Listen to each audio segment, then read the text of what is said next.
During the summer of 2023, we moved to a remote Scottish Hebridean island to be its only two residents, along with our two pet sheep and pair of cats. These remote islands seem to retain an old-fashioned rhythm and a charm which we find encouraging us to live a more frugal and simple life, the way man was perhaps more intended to. We have an ancient stone cottage to restore, veggies to grow, livestock to build up, fish to catch and smoke, a boat to buy, and much more. Step back in time with us at the Scottish Isle.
I haven't found your key. It was definitely there.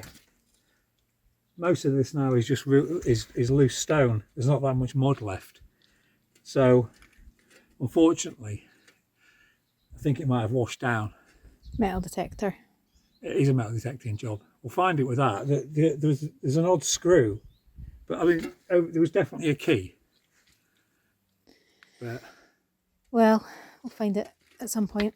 It's just not there at the minute. So obviously what I'm doing now is just all these loose stones, clearing them all out all the way down. From the point of view of, is this trench working? To be honest, we haven't really had that much rain, have we? Nope. It's a bit rainy today, but we haven't had any kind of deluge in what, 2-3 weeks? It's not as damp though, is it? Oh, well look here. I mean, people have mentioned on the comments how this immediately looked dried out from taking that mud, and it is. This is just from today's rain, but the damp was up to here. Yeah, that's right. And that's completely dried out. The plan is to remove all of this and replace it. So all this, because this is just standard concrete, so all of this is going to be knocked out. And what do we plan? We haven't really spoken about the back of this, have we? Are we going to completely render the back? Well, I don't know. Well, all of this that you can see here, like, you know, all down up to, it goes underneath the window, doesn't it? It's inside the window as well. This is all concrete. Well, it needs taken out anyway. But obviously the front of the house is rendered and then painted. I don't know if it's just many layers of paint. Possibly. Lime wash. We haven't looked at it all, have we? Not the outside, no. The outside, the front. But all of this needs to look like this. And I guess once we've done that, then it's going to be a case of standing back and saying, right, what do we do next? This is the last of the seawater. You can see the salt crystals floating about on the surface, but it's been an incredibly slow process. You can't have it boiling, it just needs to be steaming like this the whole time. You can also see that salt has been evaporating away too. So I've read that commercial sea salt harvesters take the seawater in spring at certain temperatures, which gives a better yield. So I don't know how much salt this is going to yield, but it's there. You can see it's there now. The next part of the process, once the last of the water evaporates, is just drying it out in the oven. And then you'll get to see, same as me. I feel like now that there's so much salt formed on the top that the water is actually having a bit of a hard time evaporating. So I'm going to scrape it back and see if that helps. And once most of this water's gone, it's going in a very low oven just to dry out the salt. It's very soft.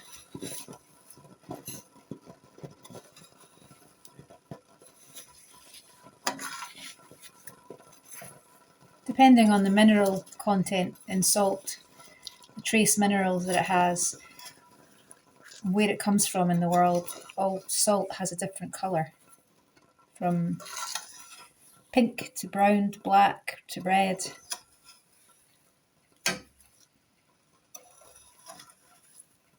The salt that you buy, the table salt that you buy from the shops, is highly processed, and that's why it tends to be so pure white.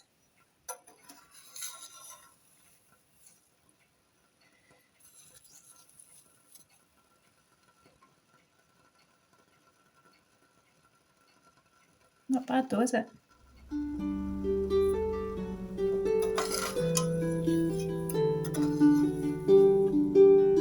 For many thousands of years, the salt of the earth has been used for preservation in more ways than one. Salting of fish, for example, was something done by the wives of fishermen who would receive their menfolk's catch at harbour and with a long-practised flick of her knife would gut and fillet the fish and throw it into a great barrel of salt.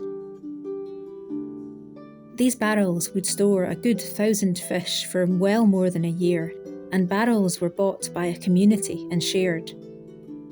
On the islands, this involved barrels being deposited by boat near the shore at high tide, to be collected by locals when the sea receded back far enough to reach the barrel on foot.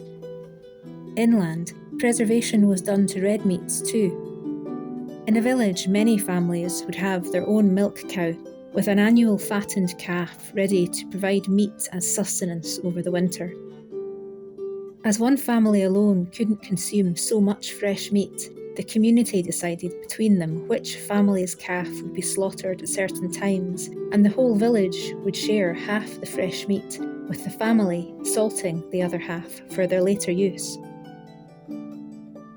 In this way of beasts being processed at different times, the neighbours would ensure that each member of the village had enough, with no one going hungry. People preserved not only their meat and fish, but their community, their way of life, their own survival and progeny. So the salt of the earth meant not only the preservation of your food, but the preservation of what is your own, your culture, your kin. When we stop caring for our neighbour, this preservation, this salt, loses its savour and is good for nothing. How much we've lost for the sake of convenience, and how precious a thing a neighbour could be.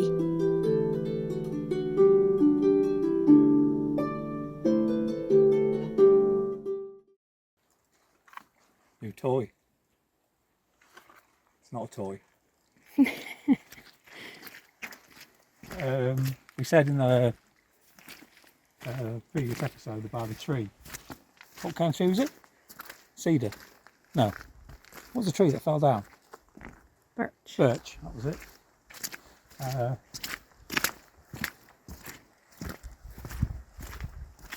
Well, obviously we're going to cut it up.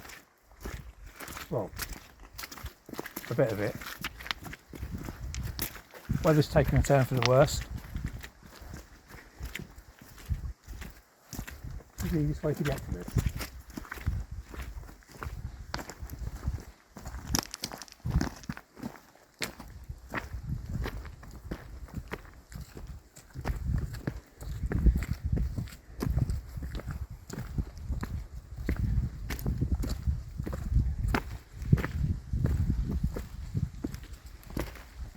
Here.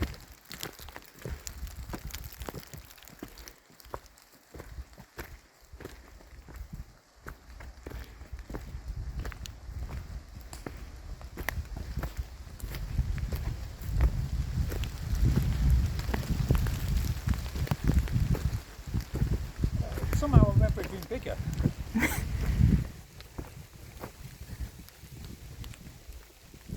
Not much to it really, is there? No, not really.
You've made a mess.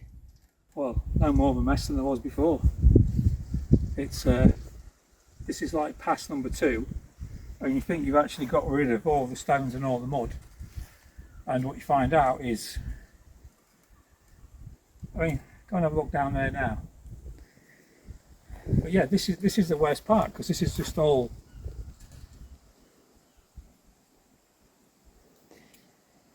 Well, it needs dug out under there, doesn't it? Under the bridge. The whole, well, there's just so much mud in this corner down here. Over here, that's just, it's like, and this is obviously the flow back into the natural stream that goes down to the pond and then out to the sea. But yeah, it's going to get a lot worse before it gets better.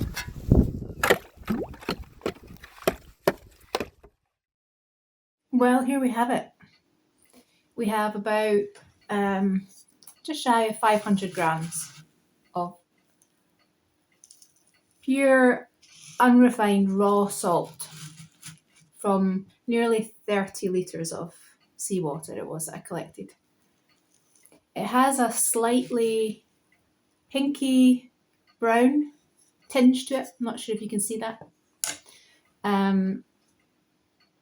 Trace elements found naturally in sea salt, trace minerals, are iron and iodine, as well as manganese and zinc.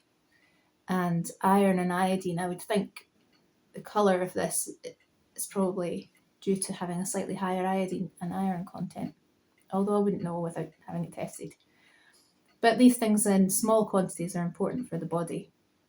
Iron helps your body oxygenate properly, your red blood cells, and iodine is for your thyroid health. So it tastes, well, I'm not going to say it tastes like salt, because you all know what salt tastes like, but it's actually not as salty as commercial salt. It's quite a mild flavour. It's pleasant. I think it'd be nice in salted caramel and things like that, because the flakes are quite big. So it's quite a lot of salt, but I'm going to give some away as presents for people, so I don't think it'll last long. Is it worth it? Yeah. I had the pot sitting on the stove or outside, just sort of steaming away for days on end, kept topping it up. But I would do it again. You know, it's free, it's from the environment, it's and it's very clean water out there. So, nice thing to give to people as gifts.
The deer regularly come on this island. I haven't seen them on here yet. They do visit this part of the island at different times of the month.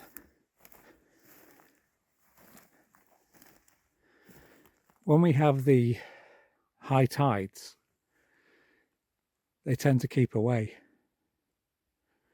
because during the evening they can't get down onto the shore and forage. So we're not seeing much of them at the moment. Whereas during September, earlier up to about the middle of October, in the rutting season, they were here all the time. But look at this beautiful light. Honestly, there's so much to show you that I don't know where to point the camera. Let's go through here.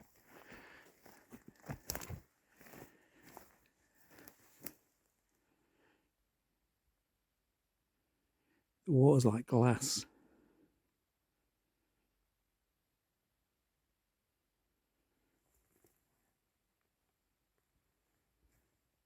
The evening sun on the mainland over there. But just listen how quiet it is.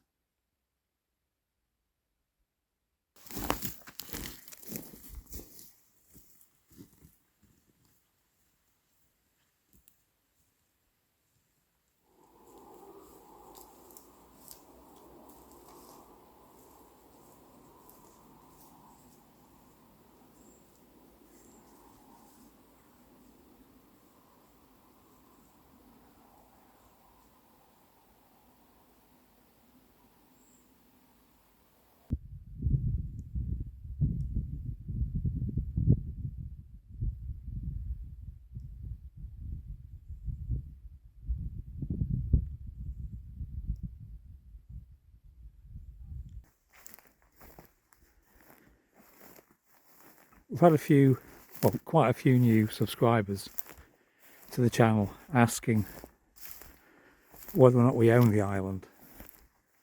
And we have covered this subject numerous times, but just to make it clear, we don't own the island. The island is owned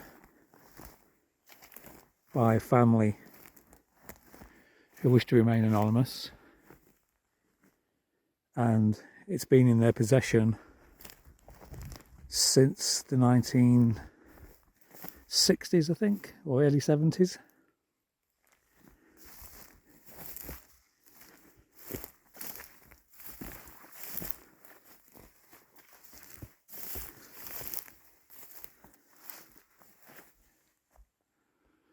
It's a boathouse.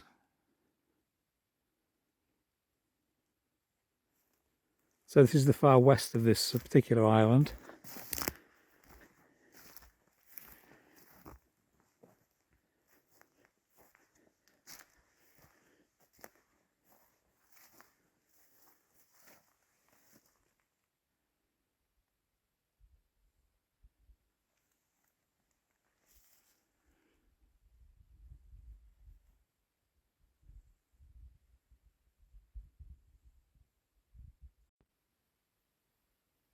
Don't know if the camera can pick up. There's obviously a light drizzle. I can't feel it here. You can see the little water droplets because the sea is like I said, like glass at the moment.